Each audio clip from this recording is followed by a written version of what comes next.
கர்த்தருடைய பரிசுத்த நாமம் மகிமைப்படுவதாக.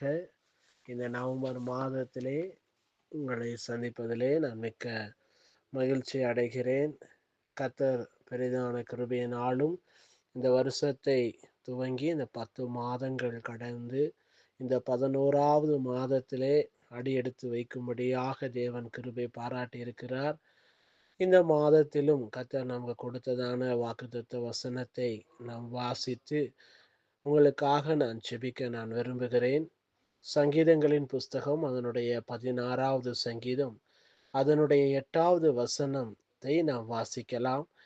கர்த்தரை எப்பொழுதும் எனக்கு முன்பாக வைத்திருக்கிறேன், அவர் என் வலது பரிசத்தில் இருக்கிறபடியால் நான் அசைக்கப்படுவதில்லை என்று சொல்லி சங்கீதக்காரன் தாவீது இந்த சொல்லுகிறதான இந்த வசனத்தை நாம் பார்க்க முடிகிறது. இந்த மாதத்திலே ஆண்டவர் நமக்கு சொல்லுகிறதான ஒரு வார்த்தை, அவர் என் வலது பரிசத்தில் இருக்கிறபடியால்.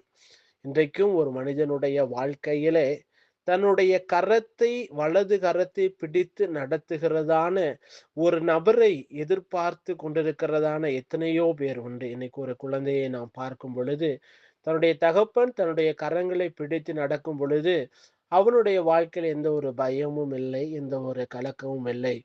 அதே போல இந்த 11வது மாதத்திலும் கூட கர்த்தரை நம் வலது பரிசத்தில் இருந்தால் நம்முடைய வாழ்க்கையில் இருக்கிறதான ஒரு 3 விதமான நன்மைகளை சொல்லி உங்களுக்காக நான் ஜெபிக்க விரும்புகிறேன்.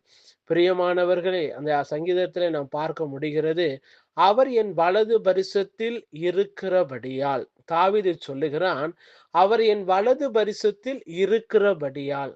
இந்த நாளிலே நம்முடைய வலது பரிசத்திலே கர்த்தர் நம்மோடு கூட இருந்தால் முதலாவது நடக்கிற காரியம் நாம் அசைக்கப்படுவதில்லை என்று சொல்லி நாம் பார்க்க முடிகிறது. தாவீதினுடைய வாழ்க்கை நமக்கு மிகவும் ஹல்லேலூயா மிகவும் ஒரு எடுத்துக்காட்டாய் இருக்கிறது.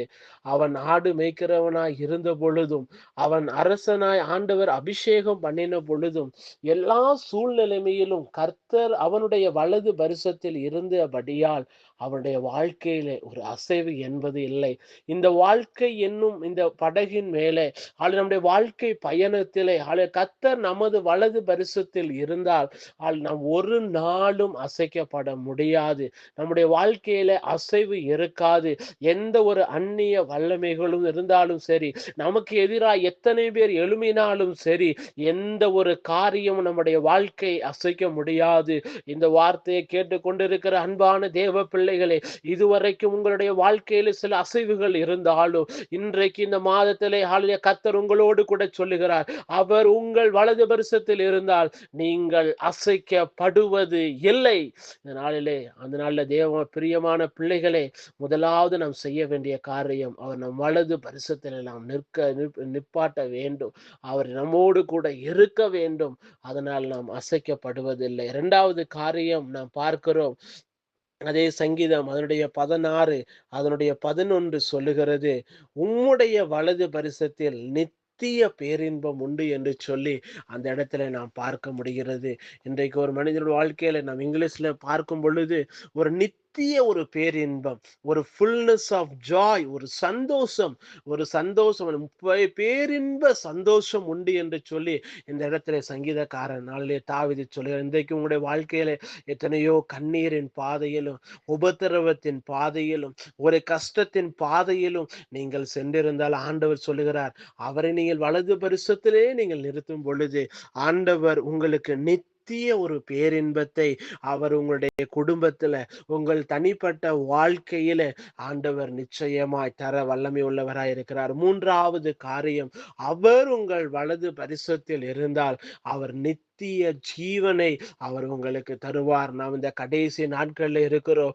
அவர் ராஜாதி ராஜாவாய் வெளிப்பட போகிறார். அதனால அந்த நித்திய ஜீவனிலே நாம் பங்கு பெற, அவருடைய வருகையிலே நாம் எடுத்து கொள்ளப்பட வேண்டுமானால் அவர் வலது பரிசத்துல இருக்க வேண்டும். அப்பொழுது அவர் நம்மளை நேர்த்தியான இடங்களில் அவர் நம்மளை நடத்துவார். அதனால பரிசுத்தமாய் ஜீவிக்க முடியும். அவரோடு கூட நாம் வருகையிலே காணப்பட முடியும். அன்பான பிரியமானவர்களே, தேவ பிள்ளைகளே, இந்த மாதத்தில் நீங்க செய்ய வேண்டிய ஒரே ஒரு காரியம், ஆண்டவரே நீர் என் வலது பரிசத்தில் ஆண்டவரே போதும் ஆண்டவரே, வேற எனக்கு ஒன்று வேண்டாம் ஆண்டவரே என்று சொல்லி நீங்கள் அர்ப்பணிக்கும் பொழுது ஆண்டவர் உங்களுடைய வாழ்க்கையிலே பெரிய காரியங்களை செய்வார்.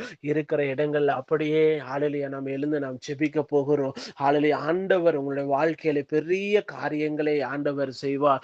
ஆண்டவரே உம்மை துதிக்கிறோம். ஆண்டவரே உம்மை ஸ்தோத்தரிக்கிறோம். ஆண்டவரே அப்பா இந்த வேளையிலும் ஆண்டவரே இந்த வார்த்தையை கேட்டுக்கொண்டிருக்கிறதான ஆண்டவரே அன்பு பிள்ளைகளுக்காய் ஆண்டவரே நான் ஜெபிக்கிறேன். ஆண்டவரே அப்பா நீர் அவர்கள் வலது பரிசத்தில் இருக்கும் பொழுது ஆண்டவரே அவர்கள் அசைக்கப்படுவது இல்லை. ஆண்டவரே அப்பா இன்றைக்கு ஆண்டவரே யார் யாரெல்லாம் ஆண்டவரே ஆண்டவரே நீர் என் வலது பரிசத்தில் இருந்தால் ஆண்டவரே போதும் ஆண்டவரே என்று சொல்லி ஆண்டவர் தங்களை அர்ப்பணித்துக் கொண்டு இருக்கிறார்களோ ஆண்டவரே இதுவரைக்கும் அவருடைய வாழ்க்கையில் எத்தனையோ அசைவுகள் இருந்திருக்கலாம். ஆண்டவரே எத்தனையோ காரியங்களை அவர்களை வீழ்த்தி இருக்கலாம். ஆண்டவர் இதுவரைக்கும் ஆண்டவரை கண்ட தோல்விகள் ஆண்டவரை எல்லாம் கர்த்தர் நீர் மாற்றும்படியா ஜெபிக்கிறேன். ஆண்டவரே அப்பா எத்தனையோ பேர் ஆண்டவரே என்னோட குடும்பத்துல சமாதானம் இல்லையே, ஒரு சந்தோஷம் இல்லையே என்று சொல்லி ஆண்டவரை கலங்கி தவித்து கொண்டிருக்கிறவருடைய பிள்ளைகளுடைய வாழ்க்கையில ஒரு நித்திய ஆண்டவரே ஒரு பேரின்பத்தை ஆண்டவரே என் தேவனை தரும்படியா ஜெபிக்கிறேன்.